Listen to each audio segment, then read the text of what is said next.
Hey guys, Dan the Wolfman here, martial arts expert going on 36 years, 4 black belts, fought pro MMA, fought in world championship. World championships, karate, and traveled the world and lived in different countries, taught and trained in different countries. I just filmed a video on the top 5 mainstream martial arts. Now I'm going to do the top 5 obscure martial arts. And after this, I highly suggest you go and look at my ranking martial arts video, long form, I did with all the best fighting highlights from each martial art, and I ranked 27 martial arts, most of which I actually have experience in. So let's get on to the top 5 obscure martial arts. Number 5, Lethwei kickboxing, the kickboxing style of Burma, or now Myanmar.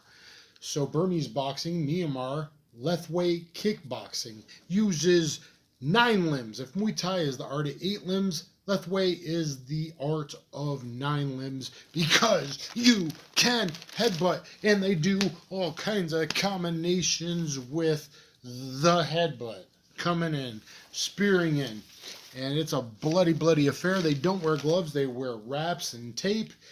And it's some really interesting stuff, okay? 3 to 5 rounds, 3-minute rounds, 2-minute break in between. Old school rules like no knockouts. It's a little crazy.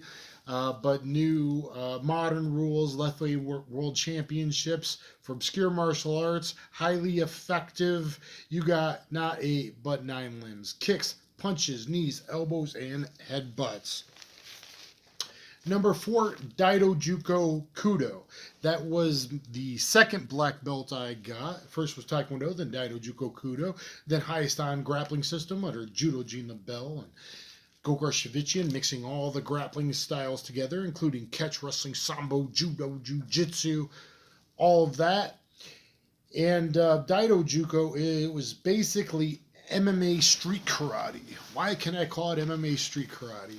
Because Azuma Sensei, who passed away, rest in peace, founded it to have good Budo but realistic fighting. He was a Kyokushin All Japan champion, and then he started blending it with judo and boxing, and later on some Muay Thai and a little bit of BJJ comes into play. And they were doing fights since 1986, long before Pancrase and UFC started in 1993.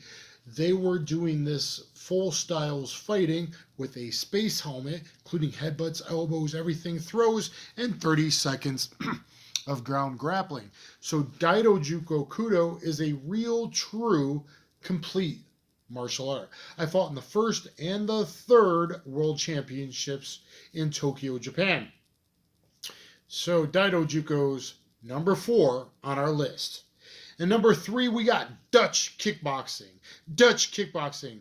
Go back and look at the mainstream martial arts. You had other kickboxing over there, but for the obscure martial arts, Dutch kickboxing, which is, if you watch my ranking martial arts video, the best style of kickboxing and probably the best base for MMA striking. Now, they don't have the footwork that I think you need for MMA. That's why my neo striking system, my neo striking cluster fighting system with shifting combinations, tricky timing combinations, switch stance combinations, blitz combinations, but for just learning how to throw a couple punches hard and finish with a kick, Dutch kickboxing is the way. I learned a lot of all my basics, understanding of power and everything from Peter Art's VHS, the 6 VHS set. And then I met him in Japan a couple years ago.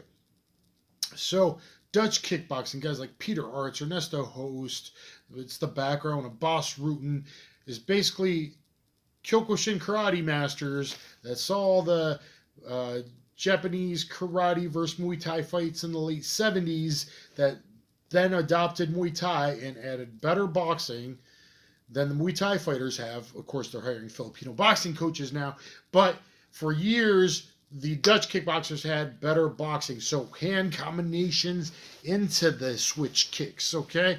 So Dutch kickboxing, really good. K1, Glory. Now, in rules, they don't use elbows, but Dutch kickboxing is totally legit, and that's why it ranks number 3 in our obscure martial arts list. Coming in at number 2, is something that I am quite the expert in, and that is catch wrestling. Catch wrestling is number 2. If you could actually find a legit instructor, not just guys that sell certificates and claim to be instructors, but guys with backgrounds like myself who studied with good wrestlers like Dan Severn teaching them combat wrestling and real catch wrestling masters like Judo Gene LaBelle, going back to Lou Thez, Vic Christie, and Ed the Strangler Lewis. Gene LaBelle learned from them. And back in those days where wrestling was real and guys knew how to stretch guys out. So, and then all the training with Shudo and pancrase fighters and in Shudo classes and living in Japan a year and a half like I did. If you could find a legit instructor, if you look at all my grappling videos, if you check out my playlist where I broke down each position, about 45 1-hour compilations on each position. And if you want to learn some really nasty catch stuff at the end of my highly rated Combatives and Street Jiu-Jitsu DVD on BJJ Fanatics, I really go into 3 positions and I show a lot of good old nastiness and stretches and real catches, not show holds, at the end of my DVD on BJJ Fanatics. Check my playlist. When I was a bit younger, I showed it all, everybody. I showed it all. But catch wrestling, to me, catch wrestling is any submission from any position, submissions from any position with heavy riding, good wrestling takedowns, heavy top position, and true good understanding of biomechanics, not paint by numbers, paintbrush, aka Americana, aka Udigurami, not just 1, 2, 3, 4, but how to just rip stuff from different positions and wrestle the other person into the submission. You must have total control of your body and body weight distribution, wrestling the other guy into it. And that's why catch wrestling is number 2 on our obscure martial art list. And coming in at number 1 is Combat Sambo. Why? Because Combat Sambo has striking and throwing and grappling. What I believe was always, back when I was 18, I write down STG. A complete martial art has to have STG. Striking, throwing, grappling. Combat Sambo, Daido Juko has it. MMA has it. Striking, throwing, and grappling. And that's why Combat Sambo is number 1 on our list. Fedor Emelianenko. Combat Sambo. Good punches and the guy closes in on you. Boom. And there's your throw directly in a submission.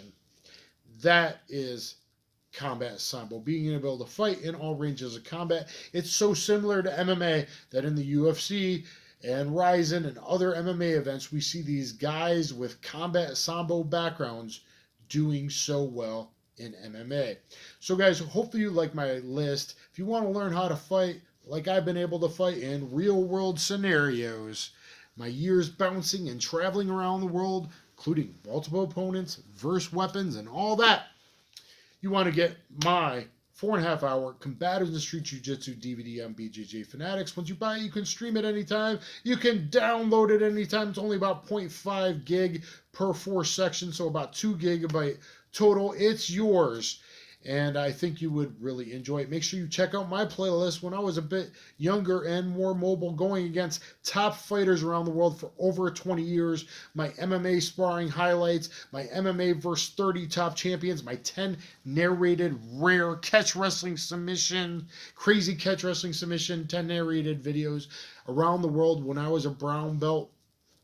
Okay, going with all these professional MMA fighters, judokas, wrestlers, Brazilian Jiu-Jitsu practitioners, and all that. So anyway, I hope you enjoyed it. Look at my top 5 mainstream martial arts videos. And for the best highlights of each, the real fighting footage with someone that actually knows what they're talking about, unlike all those fake YouTubers out there, you might want to watch my ranking martial arts video. Please thumbs up, share, subscribe, get down in the comments. Let me know which is your favorite of these.